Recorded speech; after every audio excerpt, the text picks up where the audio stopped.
ఏంటి ఎందుకు రాత్తావురా? ఎందుకు నువ్వు చేసింది ఏంటిరా? ఏమవుతురా శృతి? ఏమవుతురా? నువ్వు ఫోన్ మాట్లాడగా విన్నరా?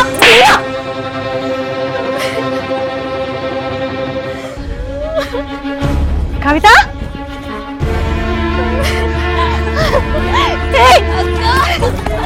ఏందా ఈ పిచ్చి పని? ఎందుకు ఇట్లా చెప్తున్నావే? నీకు చచ్చిపోయే కర్మేం పట్టింది? నువ్వు అన్నట్టే నీకు విడాకులు ఇప్పించి నువ్వు నచ్చినంతోనే ఉండు అని చెప్పినా కదనే. ఇప్పుడే బావతో నా ముచ్చట మాట్లాడుతున్నా, నువ్వు ఇక్కడికి వచ్చి గీ పని చేసి చూడండి. ఎందుకు ఇట్లా చెప్తున్నావే? అక్క, అవినాష్ నన్ను మోసం చేసి వేరే పెళ్లి చేసుకున్నాడు అక్క.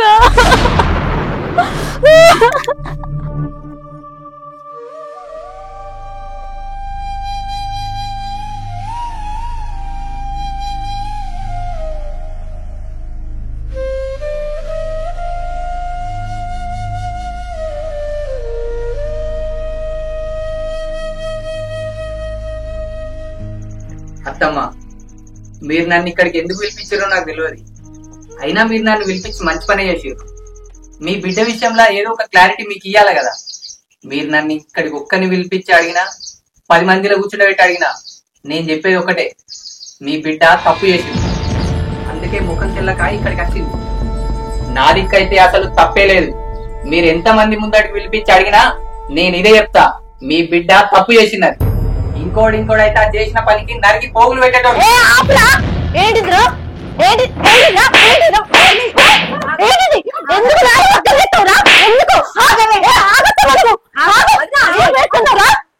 నువ్వు చేసింది ఏంటిరా? ఏమవుతురా శృతి? ఏమవుతురా? నువ్వు ఫోన్ మాట్లాడగా విన్నరా?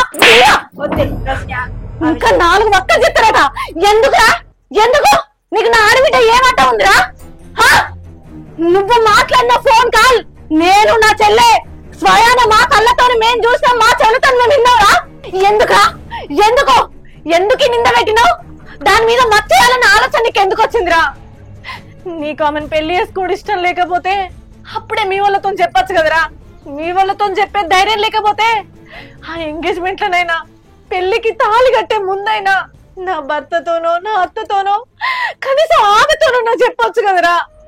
పెళ్లి చేసుకున్నావు, నీకు నచ్చలేదు, నచ్చకపోతే ఈమెను పెళ్లి చేసుకున్నా ఇప్పుడు నాకు ఈమెతో ఉండు ఇష్టం లేదు అని ఒక్క మాట అన్న మా వాళ్ళతో వచ్చి మాట్లాడచ్చు కదరా.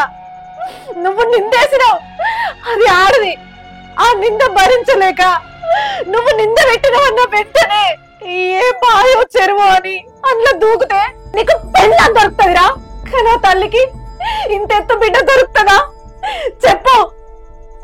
నచ్చని పెళ్లిళ్ళు చేసుకున్నాడు ఎందుకు? చేసుకున్న తర్వాత కిరోసిన్లు పోసి ఆత్మహత్యలు చేసుడెందుకు? కట్నాలు తెమ్మని వేధించుడెందుకు? ఇవన్నీ చేతగాక ఆడొంగులో లెక్క దాని మీద నింద మోపినవా? ఒరేయ్, నువ్వు నింద మోపే ముందు అసలు నువ్వు ఎంత తప్పు చేసినావో తెలుసా? నిన్ను నువ్వు తక్కువ చేసుకున్నావురా.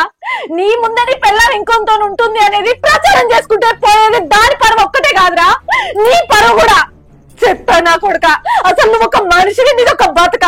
ఇంకిక్కడికి వచ్చి ఏ వరగని ఎండలప్పలేక ఇక్కడ నేను ఏ తప్పు చేయలేదు, చేసి చూస్తే నీ బిడ్డనే అంటవా? ఒకవేళ ఆ రోజు నేను నా చెల్లె నువ్వు మాట్లాడిన ఫోన్ వినకపోతే ఆమె ఈ నిందలకు ఏమైపోవాలరా చెప్పు? ఇట్లాంటి ఎన్ని విషయాలు బయటకు రాకుండా ఆడలు ఎంతో మంది ఆగమై చచ్చిపోతారురా. నీ ముచ్చట నేను చెప్పినాకనే వెంటనే నా భర్త నిన్ను నరికి 4 వక్కలు చేస్తానన్నారా. కానీ మేమే ఆపినాం. ఏంద్రా, నువ్వు 4 వక్కలు చేస్తావా? పండబెట్టి నిన్ను 4 వక్కలు చేస్తాం. నరికి తల్లి, ఇంకా సిగ్గు లేకుండా వచ్చి నేను తప్పు చేయలే అత్తమ్మా అని మాట్లాడుతున్నావా? నీ బతుకు చేయడా ఇంకా చేయాలా? వదినే, ఒక్క నిమిషం వదినే, నా భర్తతో నేను మాట్లాడతా. లక్ష్మణ్, చెప్పు లక్ష్మణ్, ఎందుకు ఇట్లా చేసినావు? శృతి ఎవరు? శృతి అంటే నీకు ఇష్టమని పెళ్లికి ముందు ఒక్కసారి చెప్పినా అయిపో కదా. నేను ఈ పెళ్లికి ఒప్పుకునేదాన్ని కాదు. కనీసం పెళ్ళైన తర్వాత ఒక్కరోజు అన్నా నువ్వంటే నాకు ఇష్టం లేదు, నీతో జీవితం కలిసి ఉండడం నాకు ఇష్టం లేదు, నేను శృతితోనే ఉంటా అంటే నేను నా ఇంటికి వచ్చేదాన్ని కదా. నా మీద నీకు ఇంత పెద్ద నింద ఎట్లా బుద్ధి అయింది లక్ష్మణ్? ఒక్క మాట నాకు చెప్తే నీ కాళ్ళ మీద పడి ఉండేదాన్ని కావచ్చు, నా ప్రేమతో నిన్ను మార్చుకునేదాన్ని కావచ్చు. అంతేగాని నువ్వు ఈ నిందలేసుడు ఎంతవరకు కరెక్ట్ లక్ష్మణ్? ఇదే నింద నీ అమ్మ మిన్నో నీ అక్క మిన్నో నీ చెల్ల మిన్నో పడితే నువ్వు తట్టుకుంటావా చెప్పు? ఏ నువ్వు ఆగమ్మా. నువ్వు ఎంత మంచిగా మాట్లాడినా ఆడు మారి నిన్ను దగ్గర తీసుకోడు. ఒకవేళ నిజంగా ఆయనకు నీ మీద ప్రేమ ఉంటే కనీసం ఇంటికి వచ్చన్నా ఆమె నాకు వద్దు అని చెప్పేటోడు. ప్రేమ కాదు, వాడికి నీ జీవితం నాశనం అవ్వాలనే ఈ నింద పెట్టిండు. ఇంకా అంత మాట్లాడుతూ రాను. నువ్వు ఆగు.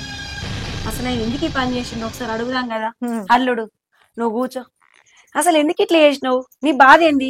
నీకు నిజంగానే అంజలి అంటే ఇష్టం లేకపోతే నాకు చెప్పాల్సింది, లేకుంటే నా కొడుకు చెప్పాల్సింది. అంతేగాని నీ ఇష్టానికి దాని మీద నిందేస్తావా? అదేం తప్పు చేసింది అయ్యా? అసలు నాకు తెలియక అడుగుతా. నిన్ను మంచిగా చూసుకోలేదా? నీకు వండి పెట్టలేదా? మీ ఇంట్లో మంచిగా చూసుకోలేదా? ఏ మర్యాద ఇవ్వలేదా? అది భారీగా చేయాల్సిన పనులు ఏం చేయలేదా? నువ్వు అట్లా చేసుడు తప్పు కాదా? ఒక్కసారి ఆలోచించినావా? ఒక ఆడపిల్ల మీద నిందేసే ముందు తన జీవితం ఏమైపోతుంది, తన వెనుకున్న కుటుంబం ఏమైతుందని ఆలోచన లేదా నీకు? ఆడపిల్ల జీవితాన్ని నాశనం చేసేటప్పుడు ఆలోచించాలి, వెనకాల కుటుంబం కూడా బాధ్యత వహిస్తుంది అని. ఆ మొక్కతే కాదు నరకం అనుభవించే, దాంతో పాటు ఇంట్లో ఉన్న మేము కూడా సఫర్ అవుతాం. ఆ విషయం తెలియదా నీకు? అట్లా నేను చేయడం. ఇప్పుడు నీ చెల్లె మీద పడితే నువ్వేం చేస్తావయ్యా? నువ్వెంత బాధపడతావు? ఆ బాధ నువ్వు ఎప్పుడన్నా పడ్డావా? నీకు తెలుసా? అది తప్పు కాదా నువ్వు చేయడం? ఒకవేళ నా బిడ్డ నాకు చెప్పకుండా అదేమన్నా వేసుకొని చచ్చిపోతే మేము ఎంత నరకం అనుభవిస్తాం. నాకు నా బిడ్డ తిరిగి వస్తుందా? నీకేందయ్యా 10 రోజులు మా అంటే అది ఉన్నదో లేదో మర్చిపోయి నువ్వు ఇంకో పెళ్లి చేసుకుంటావు, సుఖంగానే ఉంటావు. తర్వాత ఎవరికి బాధ? నా బిడ్డను కోల్పోయి నేను నరకం అనిపించాలి, వీడు అనుభవించాలి చెల్లె పోయిందని. ఇట్లా నేను చేయడం. చూడండి, మీకు ఇష్టం లేకపోతే ఫస్టే చెప్పుండ్రి నాకు ఇష్టం లేదు అని. ఏదో పెద్దల బలవంతంగా పెళ్లి చేసుకొని తర్వాత పోయి ఇంకో దాంతో సంసారం పెట్టి దీన్ని బతుకు నాశనం చేసుడు, దాన్ని బతుకు నాశనం చేసుడు. ఇట్లాంటి కథలు పడకుండ్రి అయ్యా, కథలు పడకుండ్రి దయచేసి.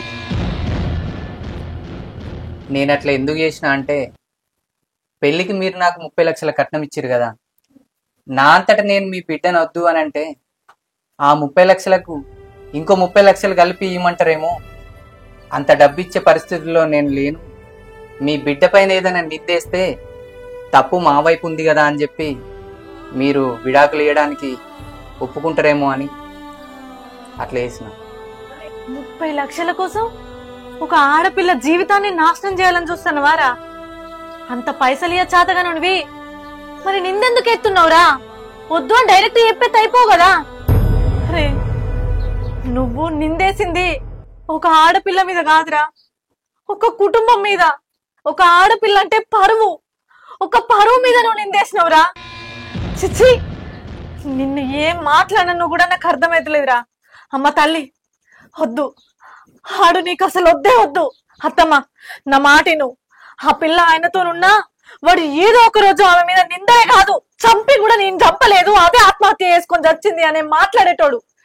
ఆమెకి వెంటనే ఆడితోని విడాకులు ఇప్పిరత్తమ్మా, లేకపోతే అది సుఖంగా ఉండలేదు. ఇంకేమన్నా పెళ్లి చేసుకున్నా సుఖంగా ఉంటది, లేకపోతే మనతోనన్నా బతుకుతుంది తప్ప ఈ నీచంతో అద్దత్తమ్మా. అల్లుడు సరే, నీకు నా బిడ్డ విడాకులు ఇస్తుంది. నువ్వు ఒక పని చేస్తావా? నా బిడ్డ నువ్వు నింద ఎక్కడేసినావో ఆ 10 మంది ఇళ్ళ నా బిడ్డ నిప్పని చెప్పు. నువ్వు చెప్తే నా బిడ్డ నీకు విడాకులు ఇస్తుంది. దానికి నువ్వు ఒప్పుకుంటావా? నాకు విడాకులు వద్దమ్మా, నాకు లక్ష్మణే కావాలి. నేను లక్ష్మణ్తోనే ఉంటా. నేను నా భర్తలాగా లక్ష్మణ్ని తప్ప ఇంకెవరిని ఊహించుకోలేనమ్మా. చూసినవా? అది ఆడదంటే, అది భార్య అంటే.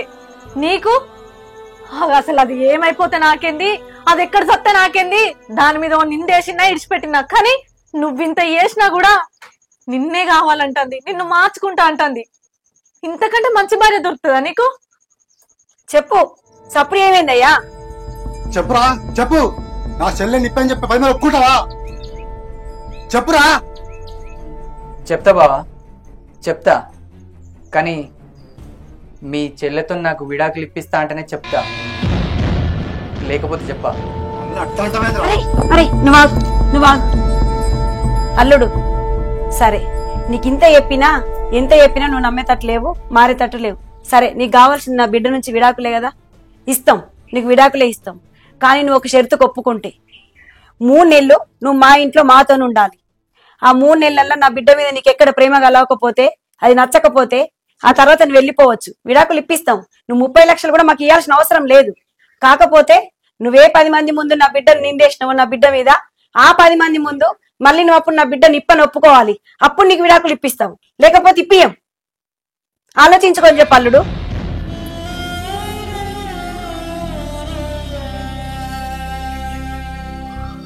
లక్ష్మణ్ లక్ష్మణ్ ఛీ!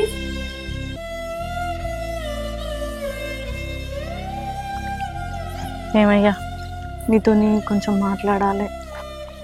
ఏంటిదే? అదేనయ్యా, ఇప్పుడు మీ చెల్లె ముచ్చట అయిపోయినాక మా చెల్లె గురించి మాట్లాడదామన్నావు కదా. ఇప్పుడు ఆమెదైతే ఏదో ఒక కొలిక్ అయితే వచ్చింది. ఒక 3 నెలల దాకా మనం ఇప్పుడు ఏం చేయలేం. ఇక మరి మా చెల్లె గురించి కూడా ఒకసారి ఆలోచించరాదు. ఇది నువ్వే ఏదోటి చేయకపోతే ఇక మళ్ళీ దాని బతికి ఆగమయ్యేటట్టుంది. సరేనే, ఒక్కసారి అయితే మీ మరిదికి ఫోన్ చేయి. ఇద్దరిని కూర్చోబెట్టి మాట్లాడితే ఎవరు తప్పు తెలుస్తుంది కదా. మళ్ళీ కూర్చుండబెట్టి మాట్లాడేదేముందయ్యా, అది డైరెక్ట్ ఒప్పుకున్నది. నాకు అవినాష్ అంటే ఇష్టం, నేను ఆన్ని తప్ప ఏంతో ఉండలేను అని అది డైరెక్ట్ మాట్లాడింది. నేను పొట్టు తిట్టిన. సరే, దీనివల్ల ఆ పిల్లగాని జీవితం కూడా ఖరాబ్ కావద్దు కదా, ఇప్పుడు భర్త జీవితం కూడా నాశనం అవుతుంది కదా. ఏదో ఒకటి విడాకులే తిప్పించేస్తేనే నయ్యం. నువ్వు అన్నట్టు ముఖం ముందు అన్న పిలిపిద్దాం, లేకపోతే ఫోన్లోనన్నా మాట చెప్దాం. సరేనా? ఫోన్ చేయి. దానికి విడాకులు ఇచ్చిన వాళ్ళే కావాలయ్యా, లేకపోతే అది సంతోషంగా ఉండదు, ఆ పిల్లగాని సంతోషంగా ఉంచుది.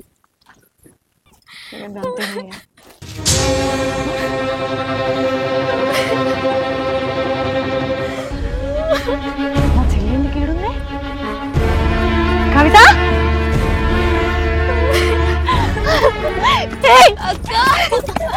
ఏందా ఈ పిచ్చి పని? ఎందుకు ఇట్లా చెప్తున్నావే? నీకు చచ్చిపోయే కర్మేం పట్టింది? నువ్వు అన్నట్టే నీకు విడాకులు ఇప్పించి నువ్వు నచ్చినంతోనే ఉండు అని చెప్పినా కదనే. ఇప్పుడే బావతో నా ముచ్చట మాట్లాడుతున్నా, నువ్వు ఇక్కడికి వచ్చి గీ పని చేసి చూడండి. ఎందుకు ఇట్లా చేస్తున్నావే? అక్క, అవినాష్ మోసం చేసి వేరే పెళ్లి చేసుకున్నాడు అక్క. అయితే ఆడు మోసం చేసి పెళ్లి చేసుకుంటే నువ్వెందుకు చచ్చిపోవడే? తప్పు చేసింది వాడు. వాడి కోసం కట్టుకున్న భర్తను కూడా పక్క పెట్టి విడాకులు తీసుకుని వాని దగ్గరికి పోతా అన్నావు. నీలాంటిదాన్ని దూరం చేసుకున్నందుకు వాడు బాధపడాలి, వాడు చచ్చిపోవాలి, కానీ నువ్వెందుకు ఎట్లా చేసుడు? కాదక్క, వాడి కోసం మిమ్మల్ని మోసం చేసినందుకు నాకు జరగాల్సిందే జరిగింది అక్క. వాడి కోసం నన్ను ఎంతగా ఇష్టపడ్డ భర్తను కూడా కాదనుకున్నా, ఆయన మీద నింద కూడా మోపిన. దానికి వాడు నన్ను కరెక్ట్ గా మోసం చేసిండు అక్క. ఇప్పుడు నా భర్త మగం ఎట్లా చూడాలక్క? ఆయన నన్ను ఎంతో బాగా చూసుకున్నాడు, కానీ ఏ రోజు నన్ను మనిషిలా కూడా చూడలేదక్క. ఇప్పుడు కాదు కవిత నువ్వు బాధపడాల్సింది, ఇప్పుడు కాదు నువ్వు సావాల్సింది, ఇప్పుడు కాదు నువ్వు మోసపోయింది, ఇప్పుడు కాదు నీ భర్త ముఖం చూడద్దనుకునేది. ఎప్పుడైతే 3 మిలిసిన భర్త ఉండగా పరాయి మొగల కోసం ఆలోచించినావో అప్పుడే వచ్చినావు. ఇప్పుడు కొత్త సావాల్సింది ఏం లేదు. నేను తీసుకురాయే. నువ్వేం బాధపడకే, బావేదో కోపంలో అట్లా మాట్లాడింది. నువ్వేడో పిచ్చి పిచ్చి నిర్ణయాలు తీసుకోకు, నీకు నేనున్నా కదా.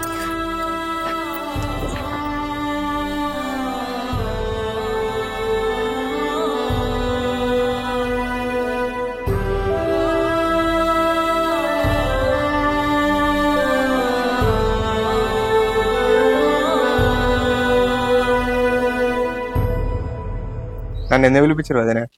నన్ను అద్దనుకొని వచ్చింది కదా, అయినా నాతోనేం పని? ఇంకా నా మీద నింద పెట్టి వచ్చింది కదా, మళ్ళీ నాతోనేం పని? చూడు మరిది, మా చెల్లె చేసింది తప్పే. అది కావాలని నీ మీద నిందేసిందనే ముచ్చట మాకు తెలుసు.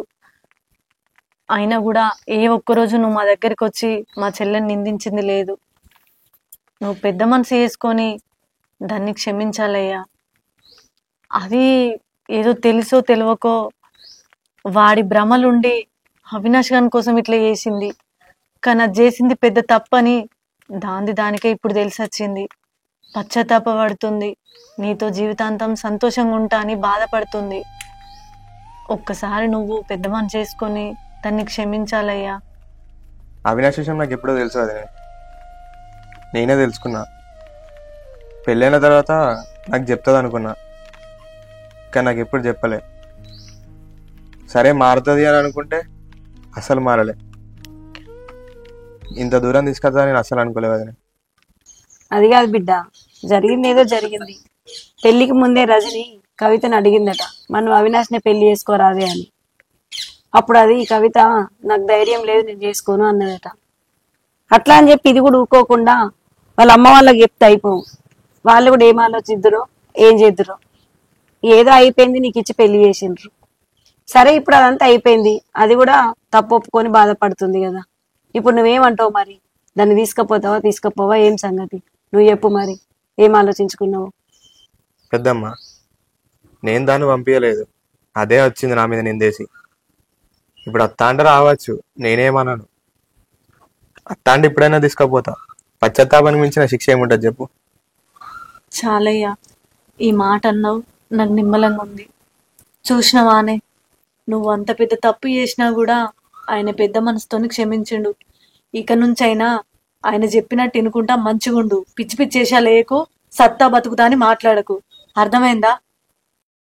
నీలాంటి భర్త దొరకుడు దాని అదృష్టం. అర్థమైందా? ఇక నుంచైనా పిచ్చి పిచ్చేసా లేకుండా మంచిగుండు.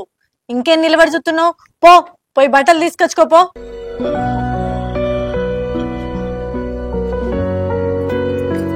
ఇంట్లో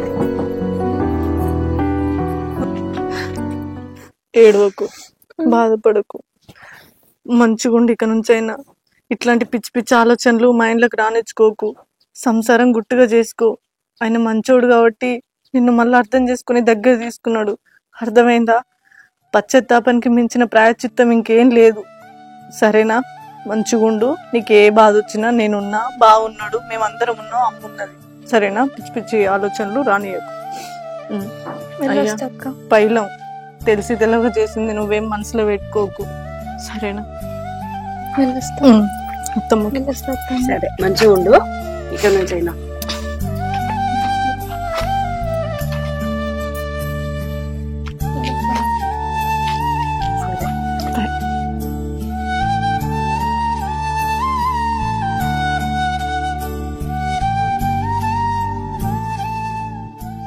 అంజలి, నేను తప్పు చేసిన అంజలి.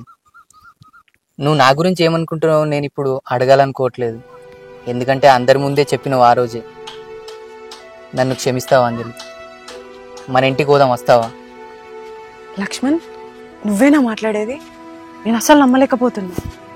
నువ్వు వచ్చి 2 రోజులే అవుతుంది. 2 రోజుల్లో ఇంత మార్పా? నువ్వు అడగడం ఏంటి లక్ష్మణ్? నేను ఎదురు చూసేది ఈ రోజు కోసమే కదా లక్ష్మణ్. పోదాంపా. పోదాం కానీ ఒకసారి మీ అమ్మ వాళ్ళతో మాట్లాడినాక పోదాం. సరే లక్ష్మణ్, పోదాంపా. సరే, ముందు నువ్వు వెళ్ళు అంజలి, నేను వస్తాను నీ వెనక. సరే లక్ష్మణ్, సరే. మా అమ్మకి ఎత్తే ఎంత సంబరపడుతుందో. పోదాం మన ఇంటికి. అక్కడికి పోయిన తర్వాత చెప్తా, నీ నోటితోనే నువ్వు నాకు వద్దు అనేలా చేస్తా. ఎవడియా నేను నీకు 30 లక్షలు. లక్ష్మణ్, అంజలి వస్తున్నా.